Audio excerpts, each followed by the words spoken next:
I am holding a pen above a stack of papers, my hand trembling slightly as I read the address printed at the top. 4157 Maple Grove Drive, Portland, Oregon. My childhood home. The house where I grew up.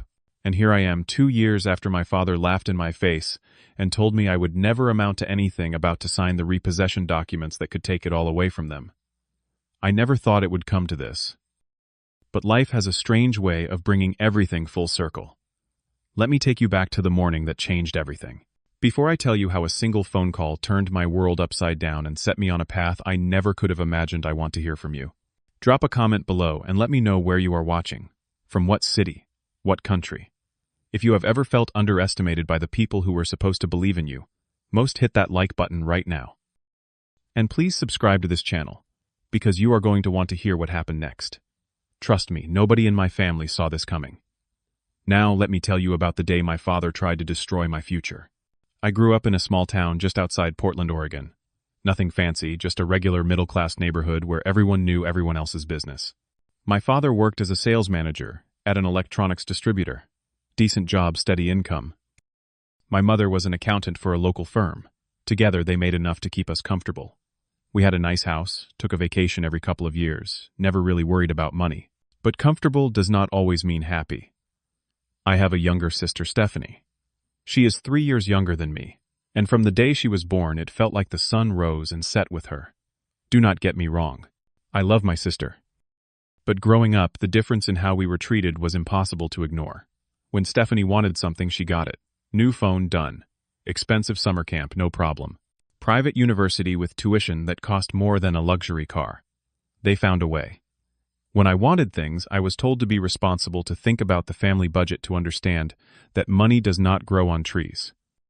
I learned early on that I was expected to be the mature one, the independent one, the one who did not need anything. Every achievement I had was met with a nod and a good job before the conversation moved on to something else. When Stephanie got a B+ on a test, it was celebrated like she had won a Nobel Prize. When I graduated with honors from business school, my father's response was, "Now you can start paying your own bills." I was not angry about it, not really. I just accepted that this was how things were. I stopped expecting praise or recognition. Instead, I focused on proving to myself that I could make it on my own. After college, I got a job at a small consulting firm in Portland. The pay was okay. Nothing spectacular, but enough to cover rent for my tiny apartment and keep food in my fridge. I was 25 years old and hungry for something more. I wanted a career, not just a job. I wanted to work somewhere that valued what I brought to the table. So I started sending out applications to bigger companies, better companies, places where I could actually build a future. 3 months of silence followed. Rejection emails. Or worse, no response at all. I was starting to lose hope when I finally got an email from Morrison & Partners, a prestigious real estate asset management firm based in Seattle. They wanted to interview me for a junior asset manager position. I must have read that email 20 times, convinced I was seeing things. This was the opportunity I had been waiting for. The kind of company where careers were built, not just endured. I marked the interview date on my calendar in red pen and started preparing like my life depended on it. Because in many ways it did. The interview was scheduled for 10 o'clock on a Friday morning in Seattle. That meant leaving Portland by 7 at the latest to account for traffic and give myself time to find parking and compose myself before walking into that building. I bought a new suit. Not expensive, but professional. I researched the company until I could recite their mission statement in my sleep. I practiced answering interview questions in front of my bathroom mirror. I was ready. Or at least I thought I was. That Friday morning I woke up at 6. The sun was barely up and the streets were quiet as I made myself a quick breakfast. My stomach was too tight with nerves to eat much, but I forced down some toast and coffee.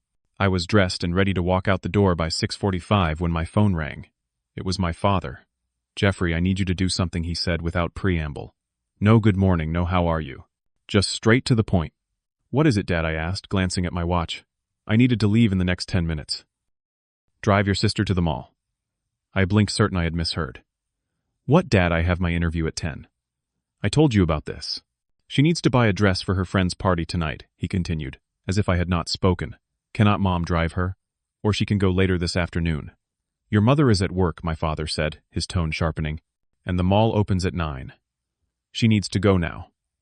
I felt panic rising in my chest. Dad, this interview is really important. It is in Seattle. I need to leave right now to get there on time. You can reschedule, he said dismissively. Jobs like that are a dime a dozen. I wanted to scream. Instead, I took a breath and tried one more time. I cannot reschedule, Dad. This is Morrison and Partners. I have been waiting 3 months for this opportunity. There was a pause. Then my father's voice came back cold and hard. So you are saying no to your family. I am saying I cannot miss this interview, I replied, hearing my voice shake slightly. Another pause, longer this time. When he spoke again, there was something cruel in his tone. He laughed. Not a real laugh. A mocking one. You are not getting that job anyway, Jeffrey. The words hit me like a fist to the gut. I stood frozen in my kitchen, phone pressed to my ear, unable to form a response. He kept going. You think some big company in Seattle is going to hire you? You are dreaming, son. I am trying to do you a favor here. At least driving your sister is something you can actually accomplish. I heard Stephanie giggling in the background. That hurt almost as much as my father's words. I am going to that interview, Dad, I said quietly. Fine, he snapped. But do not come crying to me when they reject you. And do not expect any help from this family anymore. The line went dead. I stood there in my kitchen, my hand shaking as I held the phone. I looked at the clock. 7:15. I could still make it. I grabbed my keys, my folder, with copies of my resume, and walked out the door. As I drove toward Seattle, my father's words echoed in my mind. You are not getting that job anyway. I gripped the steering wheel tighter. I would prove him wrong. I had to. The drive to Seattle felt like it took forever, and no time at all.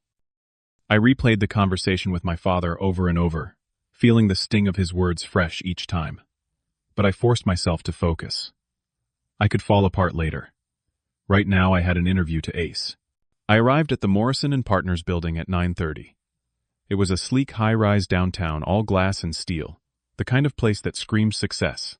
I parked in a nearby garage, checked my appearance in the car mirror, and walked inside.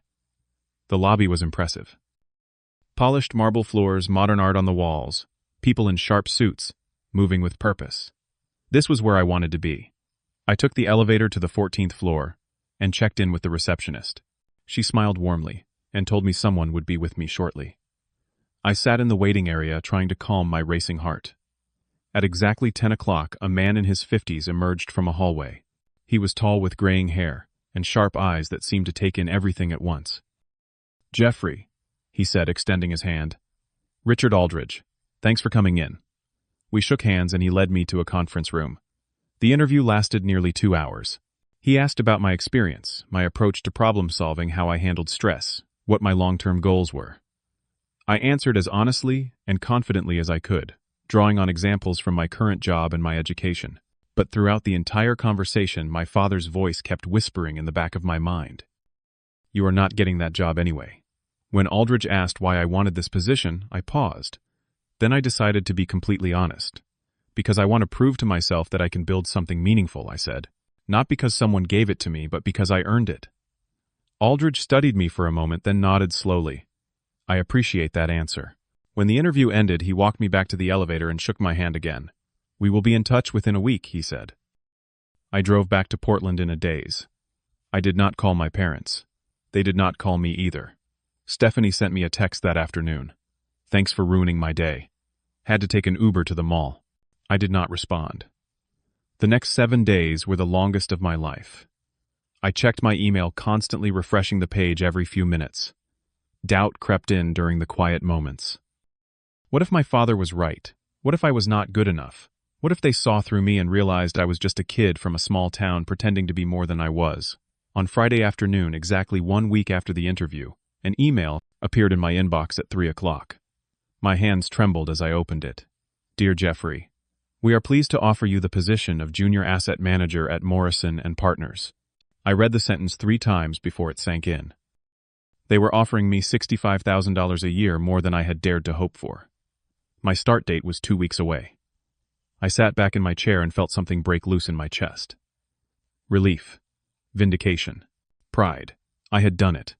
I called home that evening. My mother answered. Oh, that is nice, honey, she said, when I told her, her voice flat and distracted. Is Dad there? I asked. He is watching television. Do you want to talk to him? Yes, please. There was rustling, then my father's voice. What I swallowed the hurt. I got the job, Dad. Morrison and Partners offered me the position. Silence. Good for you, he finally said. When are you moving in 2 weeks? I am relocating to Seattle. Well, do not expect us to help you move. You made your choice. Something inside me snapped. Not into anger, but into clarity. I do not need your help, Dad, I said calmly. I never did. I hung up. That was the last real conversation I had with my father for a very long time. I spent the next 2 weeks preparing to move. I sold furniture I could not take with me. I asked friends to help load the rental truck. I packed up my life without asking my family for a single thing. The day I left Portland, I drove past my childhood home one last time. I did not stop. My first day at Morrison and Partners was both terrifying and exhilarating. I was assigned to a small team of 5 people who managed property portfolios for various banks and financial institutions. My direct supervisor was a woman named Sarah Brennan, sharp and efficient but surprisingly kind. She took the time to train me properly, explaining the intricacies of asset management, foreclosures, and repossessions. The work was complex and demanding, but I loved it. I threw myself into the job with everything I had. I stayed late when I did not have to. I read case files on weekends. I learned the laws, the processes, the human side of what we did. Because that was the thing about this job. It was not just about numbers and properties. It was about people's lives. Families who had fallen on hard times. Individuals who had made mistakes or faced circumstances beyond their control. I learned to be professional, but compassionate. Firm but fair. 3 months into the job, I passed my probationary period with flying colors. Richard Aldridge called me into his office and told me I was exactly the kind of person they wanted on the team. 6 months in, I got my first significant raise. A year later, I was promoted to asset manager, a full position with real authority and responsibility. My salary jumped to $75,000. I moved into a better apartment with a view of the city. I made friends. I built a life.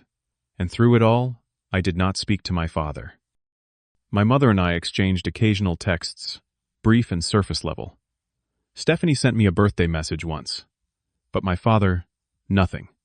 And I was okay with that. Or at least I told myself I was. 18 months after I started at Morrison and Partners, I was 27 years old and thriving. My career had exceeded every expectation I had set for myself. Sarah Brennan had become not just a supervisor, but a mentor, teaching me the more nuanced aspects of foreclosure work.